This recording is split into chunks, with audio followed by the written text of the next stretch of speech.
Have you ever looked at someone and instantly knew they were drowning, even while they were smiling? You saw through the performance, past the mask, straight into the wound they didn't even know they were hiding, and everyone called it a gift. But here's what they didn't tell you: seeing what others can't see doesn't make you enlightened. It makes you a prisoner of everyone else's shadow. Carl Jung warned about this. He called it dangerous perception, because when you see everything, you slowly disappear. And that disappearing, it's killing you from the inside out. Let me tell you about Claire. She's 32, works in marketing, lives alone with a plant she's somehow managed not to kill. Claire is the person everyone texts at 2 a.m. when their world falls apart. She doesn't just listen, she absorbs. She feels your shame as if it were her own. Your fear becomes her insomnia. Your grief settles in her chest like a stone she can't cough up. At work, she reads between every line in every email. She knows when her boss is having marriage problems just by the way he says, "Good morning." She can sense her co-worker's anxiety attack 3 cubicles away. Everyone says she's incredibly intuitive. But here's what Claire told me last week. I can see into everyone's soul, except my own. I know exactly what everyone else needs. But when I'm alone, really alone, I don't even know what I want for dinner. She paused. Her voice got quieter. I used to think emptiness was peace. Now I realize I've just been hollowed out. Claire doesn't know it yet, but she's living in what Jung called the split. The moment when seeing others becomes a way of avoiding yourself. Here's where the destruction begins. When you can see what others can't see, you start believing it's your responsibility to carry what they can't carry. You become the emotional translator for every room you enter. The human mirror that reflects back what people need to see about themselves. The one who holds space while everyone else falls apart. But mirrors don't have their own reflection. They only show what's placed in front of them. And that's exactly what's happening to you. You're disappearing into your own empathy. Let me introduce you to Jack, a 38-year-old therapist who came to see me not as a patient, but as someone drowning in his own gift. Jack has been practicing therapy for 12 years. He's helped hundreds of people navigate their darkest moments. His clients love him because he has this uncanny ability to see straight through their defenses to the core wound they're protecting. I spend 8 hours a day helping people excavate their trauma, he said during our first session. I can spot a dissociation from across the room. I know when someone's about to have a breakthrough before they do. I can sense when they're lying to themselves about being okay. But he stopped, stared out the window at the rain starting to fall. I haven't cried in 3 years. I haven't felt genuinely angry in longer than that. I'm like an emotional ghost. I exist. I function, I help people, but I don't feel like I exist. It's like I'm watching my life happen from outside my body. Jack had what Jung would recognize as a classic case of shadow projection in reverse. Instead of projecting his unconscious onto his clients, he had absorbed their emotional material so completely that his own inner world had gone dark. Last week, Jack continued, my girlfriend of 2 years broke up with me. She said I was emotionally unavailable. And you know what my first thought was? Not sadness, not anger, not even relief. It was, I wonder what defense mechanism she's using to avoid intimacy. I analyzed her pain instead of feeling my own loss. This is what Jung meant when he wrote, the more vividly you see the world, the harder it becomes to see yourself clearly. Jack had become so good at reading others that he'd forgotten how to read himself. So attuned to everyone else's emotional weather that he'd lost track of his own inner climate. The cruel irony: the deeper you see into others, the more invisible you become to yourself. You start confusing emotional insight for emotional intelligence. But knowing what someone else feels doesn't mean you've dealt with your own shadow. Seeing their wounds doesn't heal your own. Understanding their patterns doesn't mean you've broken free from your own. Take a moment right now. When was the last time you sat with your own feelings without immediately trying to fix them, understand them, or figure out where they came from? When was the last time you felt something, really felt it, without instantly becoming your own therapist? Most people who see deeply can't answer that question, because somewhere along the way you learned that your value came from being useful, from being the one who understands, from being needed, from being the emotional GPS that everyone else relies on to navigate their inner terrain. But Jung knew something most people miss. When you only exist in relation to others' needs, you're not living your own life. You're performing it. You're wearing what he called the helpful persona, a mask so convincing that even you believe it's your true face.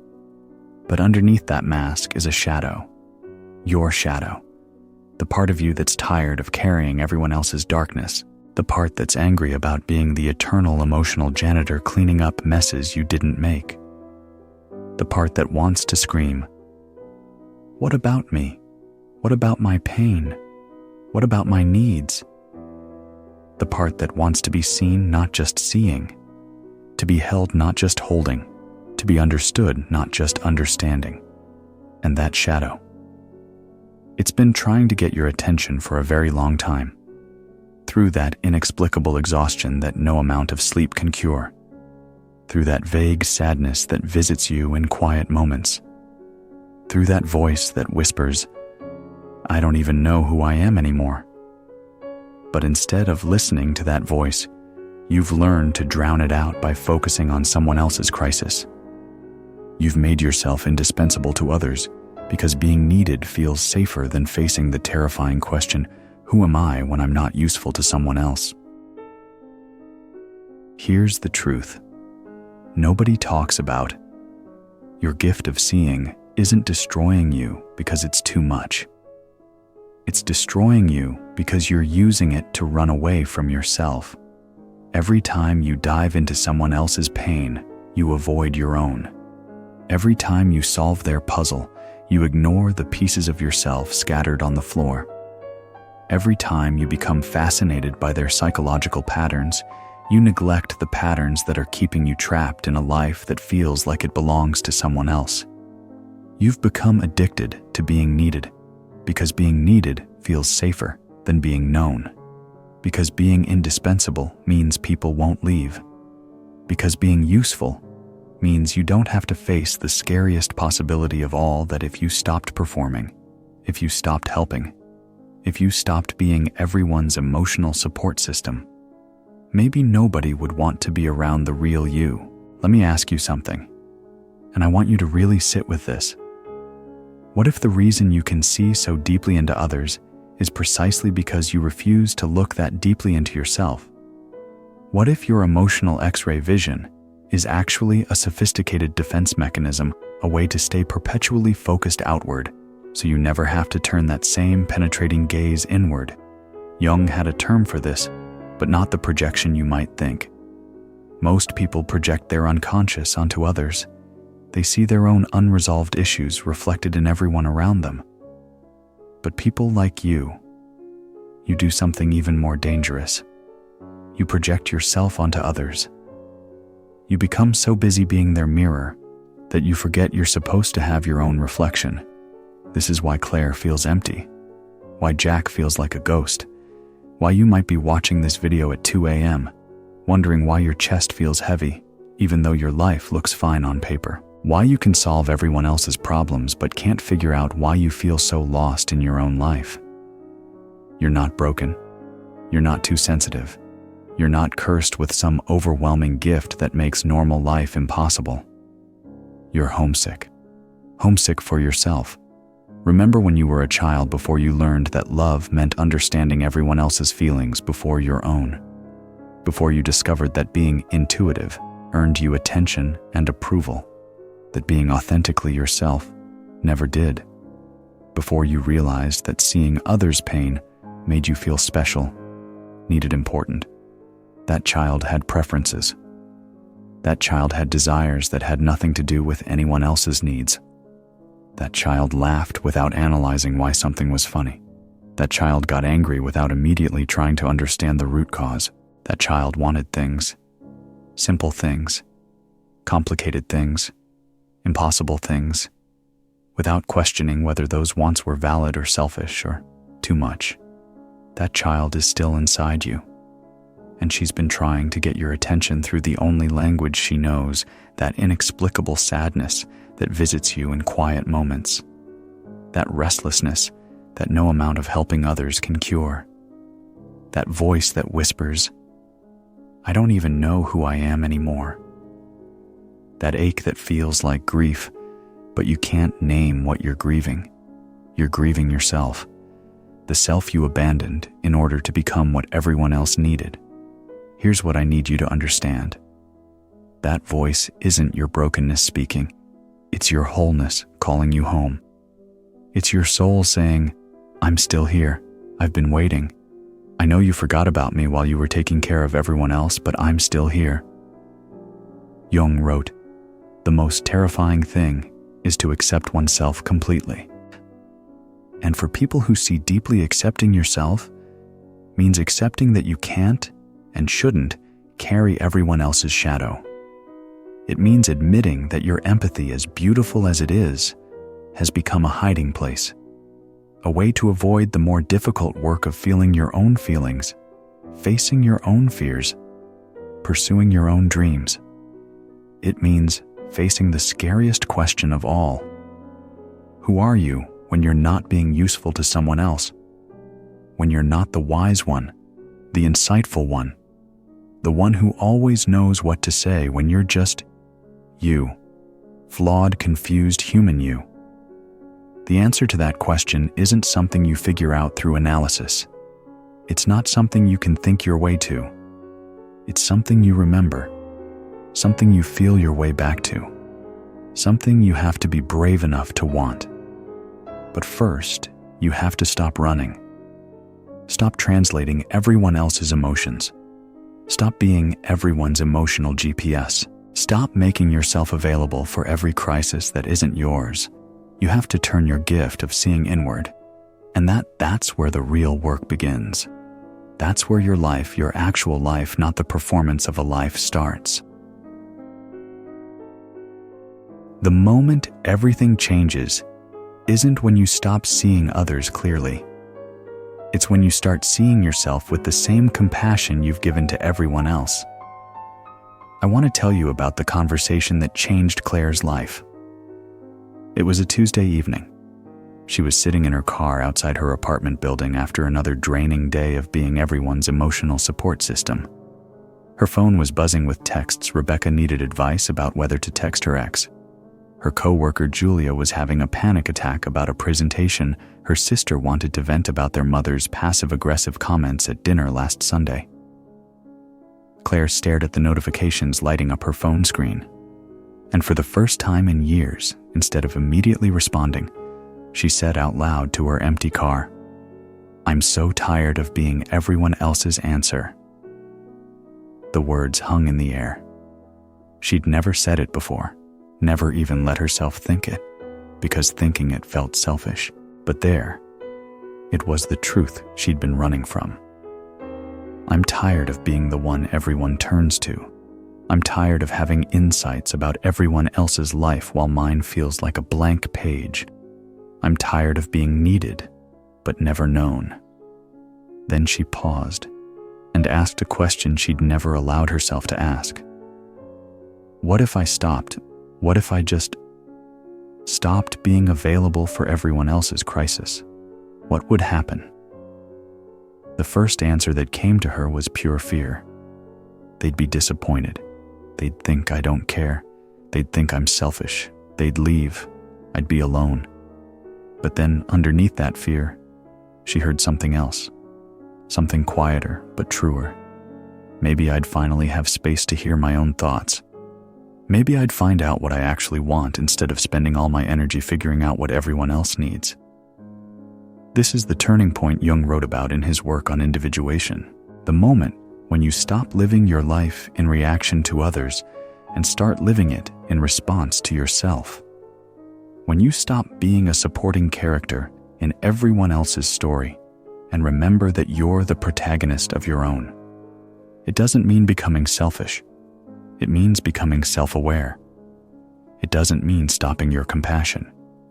It means including yourself in that compassion. Jack's turning point came during a session with a client who was struggling with the same emotional numbness Jack knew all too well. The client said, "You always know exactly what I'm feeling. How do you do that?" "Sometimes I think you understand my emotions better than I do."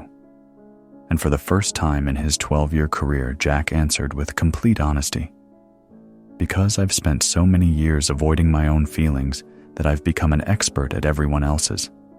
I can read you like a book because I've forgotten how to read myself." The room went quiet.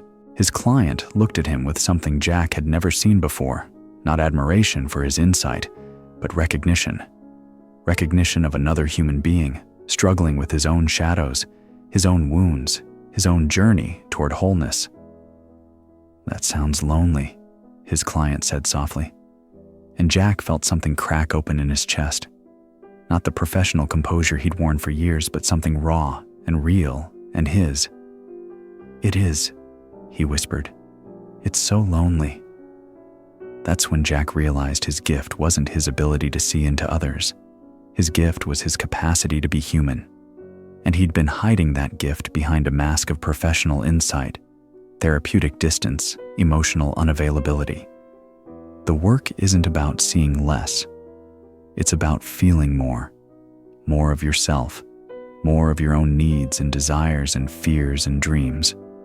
More of your own anger and sadness and joy and confusion. It's about asking the question that terrifies people who see deeply. What do I actually want?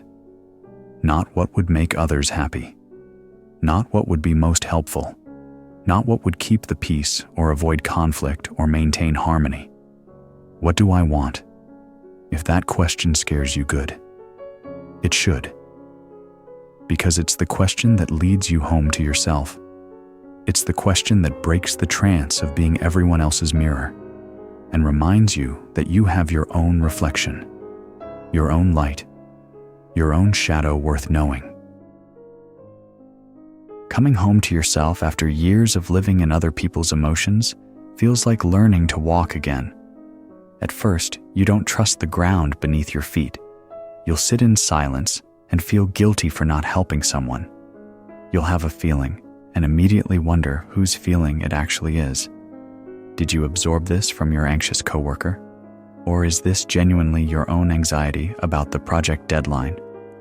You'll want something and question whether you're allowed to want it, whether it's too selfish, too much, too inconvenient for others. This is normal. This is the process Jung called withdrawing projections, learning to distinguish between what's yours and what you've absorbed from others, learning to separate your authentic self from the helpful persona you've been wearing for so long. Here's what helped Claire. She started each morning by asking herself 3 questions before she checked her phone, before she opened herself to the world's needs, before she made herself available to everyone else's emotional weather.